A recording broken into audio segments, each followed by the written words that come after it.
Tuhan, selamat bertemu di dalam tayangan ini. Walaupun kita tidak bisa bertatap muka, tetapi tidak ada satupun yang bisa menceraikan kita daripada kasih Tuhan. Kita mengetahui hari-hari ini kita menghadapi yaitu situasi yang tidak mengenakan, dan kapan berakhirnya kita tidak tahu. Tetapi di dalam Tuhan selalu ada pertolongan. Tuhan adalah Alfa dan Omega. Dia yang awal dan penyelesaiannya juga ada di dalam tangan daripada Tuhan. Sebab itu mari kita sebagai umat Tuhan menghadapi akan hal ini dengan kita berpegang kepada kebenaran firman Tuhan yang akan kita dengar sore ini. Mari kita berdoa terlebih dahulu. Bapa kami di dalam surga, terima kasih sebab kami punya Allah, Engkau sebagai penolong dalam setiap kehidupan kami. Tidak ada satu masalah yang tidak bisa diselesaikan di dalam Engkau. Sebab itu biarlah firman Tuhan akan menuntun kami bagaimana kami menghadapi akan situasi hari-hari ini. Urapi hamba-Mu, urapi semua umat Tuhan yang mendengarkan. Dalam berkat nama Tuhan Yesus kami sudah berdoa. Haleluya. Amin. Mari kita akan melihat kebenaran firman Tuhan yang akan menuntun kita bagaimana kita menghadapi akan hal ini. Kita buka di dalam 2 Tawarikh pasal yang ke-20. Kita membaca dan saya akan bacakan ayat 1 sampai 9. Setelah itu Bani Moab dan Bani Amon datang berperang melawan Yosafat bersama-sama sepasukan orang Meuni. Datanglah orang memberitahukan Yosafat, suatu laskar yang besar datang dari seberang laut asin dari Edom, menyerang Tuanku. Sekarang mereka di Hazeson Tamar, yakni En-Gedi. Yosafat menjadi takut, lalu mengambil keputusan untuk mencari Tuhan. Ia menyerukan kepada seluruh Yehuda supaya berpuasa, dan Yehuda berkumpul untuk meminta pertolongan daripada Tuhan. Mereka datang dari semua kota di Yehuda untuk mencari Tuhan. Lalu Yosafat berdiri di tengah-tengah jemaah Yehuda dan Yerusalem di rumah Tuhan di muka pelataran yang baru, dan berkata, "Ya Tuhan, Allah nenek moyang kami, bukankah Engkau Allah di dalam surga? Bukankah Engkau memerintah atas segenap kerajaan bangsa? Kuasa dan keperkasaan ada dalam tangan-Mu, sehingga tidak ada orang yang dapat bertahan melawan Engkau. Bukankah Engkau Allah kami yang menghalau penduduk tanah ini dari depan umat-Mu Israel dan memberikannya kepada keturunan Abraham sahabat-Mu itu untuk selamanya?" Lalu mereka mendiami tanah itu dan mendirikan bagi-Mu tempat kudus untuk nama-Mu, kata mereka. "Bila sesuatu malapetaka menimpa kami, yakni pedang, penghukuman, penyakit sampar, atau kelaparan, kami akan berdiri di muka rumah ini di hadapan-Mu, karena nama-Mu tinggal di dalam rumah ini, dan kami akan berseru kepada-Mu dalam kesesakan kami sampai Engkau mendengar dan menyelamatkan kami." Bukankah peristiwa ini hampir sama dengan apa yang kita alami hari-hari ini, di mana Yosafat diperhadapkan kepada musuh yang begitu besar, musuh yang begitu banyak tentaranya, dan dia merasa tidak mampu untuk menghadapinya. Apa yang dia lakukan? Maka dia mengumpulkan seluruh rakyat dan mereka dibawa untuk berdoa kepada Tuhan. Ini yang dilakukan oleh Yosafat. Seperti kita pada saat ini, kemana kita akan minta pertolongan? Semua serba mengalami, semuanya, ya tidak ada satupun yang tidak mengalami. Bahkan sampai seluruh dunia hampir semua mengalami.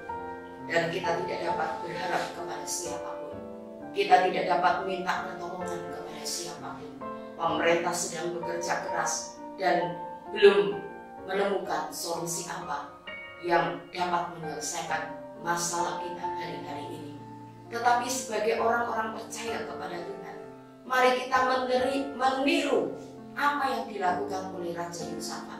Raja Yosafat adalah termasuk raja yang benar dan berkenan kepada Tuhan. Maka di dalam menghadapi akan hal itu, maka dia lari kepada Tuhan. Bahkan dia tidak berdiri atas dirinya sendiri, tapi mengajak seluruh rakyat untuk datang menghadap akan Tuhan dan mencari solusi kepada Tuhan, mencari penyelesaian masalah ini kepada Tuhan. Dan dia tidak dapat melakukan itu sendirian, maka dia mengajak seluruh rakyat. Dan kalau kita melihat di dalam ayat-ayat yang sudah kita baca sore hari ini, apa yang dilakukan oleh Yosafat? Yang pertama, dia mengambil keputusan untuk mencari Tuhan, ya, dan dia mengajak berkumpul seluruh rakyat, dan dia tidak mengatasi hal ini dengan kekuatannya sendiri, tapi mengajak seluruh rakyat, umat Tuhan, untuk minta pertolongan daripada Tuhan. Dan ketika itu firman Tuhan mengatakan, mata kami hanya tertuju kepadamu. Segenap keluarga demi keluarga, anak istri, dihimbau seluruhnya untuk datang kepada Tuhan. Dan kalau kita melihat keseluruhan daripada ayat-ayat ini, maka di dalam ayat yang ke-24 dari pasal 22 Takwari ini, maka di sana dikatakan, ketika orang Yehuda tiba di tempat peninjauan di padang gurun, mereka menengok ke tempat laskar itu. Tampaklah semua telah menjadi bangkai berhantaran di tanah, tidak ada satupun yang terluput. Ini terjadi ketika tentara musuh yang sedang menghadapi tentara daripada Yosafat. Tiba-tiba terjadi sesuatu yang dikerjakan oleh tangan Tuhan sendiri, yaitu suku Moab dan orang Amon ini ternyata saling membunuh satu di antara yang lain. Dan ketika tentara Yosafat tiba di tempat itu, dalam medan peperangan itu tidak satupun yang hidup. Mereka saling membunuh satu di antara yang lain. Dan saat itu dia melihat bangkai musuh itu berhantaran di sana, tidak ada satupun yang hidup. Siapa yang dapat menyelesaikan masalah daripada Yosafat ini? Di mana Yosafat merasa tidak mampu untuk menghadapi musuh, ternyata Allah sendiri yang bertindak. Mari kita melakukan apa yang sama yang dilakukan oleh Yosafat, mengajak seluruh umat Tuhan, yaitu umat Kadosi Family. Kita sama-sama menghadapi, mulai dari kita hamba-hamba Tuhan, pelayan-pelayan Tuhan, untuk sama-sama berdoa. Bukan hanya kepala-kepala keluarga saja yang berdoa, tetapi seluruh anggota keluarga, suami, anak, menantu, istri, mungkin ada cucu-cucu, semua disuruh berdoa. Dan ketika mereka berdoa, saat itulah pertolongan itu tiba. Saya mengajak saudara semua sore hari ini, ketika kita mendengarkan firman Tuhan ini, kita punya Allah yang memiliki solusi. Seperti apa yang dilakukan oleh Tuhan terhadap bangsa Israel, kita adalah umat Israel rohani. Kita juga akan mendapat pertolongan yang sama kalau kita larinya kepada Tuhan. Kalau kita menghadapkan mata kita tertuju kepada Tuhan, dan kita mulai berdoa dengan sungguh-sungguh, bertekun minta pertolongan Tuhan, maka Tuhan akan memberikan pertolongan kepada kita. Bukankah kita seringkali diajar untuk berdoa? Bahkan Tuhan Yesus sendiri berkata, berdoalah supaya kamu jangan jatuh ke dalam pencobaan. Virus corona bukan asalnya dari Tuhan, tetapi dari iblis, dari setan. Saudara-saudara, pencobaan itu datangnya dari setan.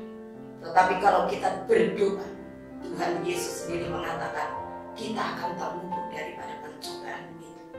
Mari kita datang kepada Tuhan. Saya mengajak untuk hari Jumat yang akan datang, untuk kita sama-sama mengadakan doa rantai. Kita merendahkan diri di hadapan Tuhan. Saudara tidak perlu datang ke gereja, tapi kita berdoa di rumah kita masing-masing. Untuk selama 24 jam, 1 jam, yang di garis depan terutama adalah mereka yang melayani pekerjaan Tuhan. Kemudian didampingi oleh jemaat semua. Kita bersatu hati mulai hari kepestaan jam 6 sore, dan kita akan akhiri sampai Jumat jam 6 sore.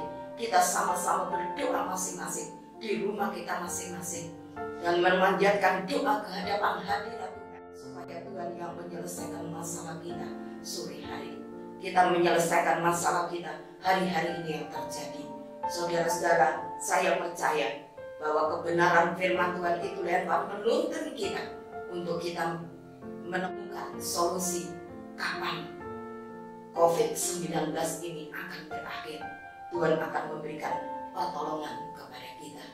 Jangan bosan berdoa. Tidak ada satupun umat yang sebenarnya tidak berdoa, saudara-saudara. Sebab doa merupakan alat komunikasi kita dengan Tuhan. Kemana Yosafat pergi? Dia komunikasi dengan Tuhan. Dan di saat dia berkomunikasi, di saat dia sujud merendahkan diri di bawah kaki Tuhan, maka pertolongan itu tiba. Allah yang mengadakan mujizat, Allah yang mengadakan jalan keluar, sehingga kita terluput dari segala mara bahaya, malapetaka. Maka bisa katakan di sana oleh Yosafat, ketika umat Tuhan menghadapi pedang, menghadapi wabah penyakit, Tuhanlah yang akan memberikan pertolongan. Saya percaya sebagai umat Tuhan, Tuhan akan memberikan pertolongan kepada kita semua. Amin. Mari kita kembali tutup di dalam doa.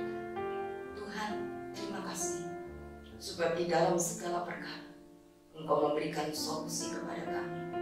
Di dalam menghadapi segala sesuatu, tentu ada jalan keluarnya. Dan Engkau adalah jalan bagi kami, untuk kami boleh melihat campur tangan Allah yang luar biasa atas kehidupan kami sebagai orang-orang yang percaya kepada Tuhan. Di negara ini berjuta-juta umat-Mu tinggal, dan melalui doa-doa yang kami panjatkan di hadapan hadirat-Mu, kami berdoa buat doa rantai yang akan kami lakukan, supaya kami dapat melihat mujizat Allah terjadi. Badai akan segera berlalu, dan Engkau akan menyelesaikan masalah ini. Terima kasih Tuhan, dalam berkat nama Tuhan Yesus kami sudah berdoa. Haleluya.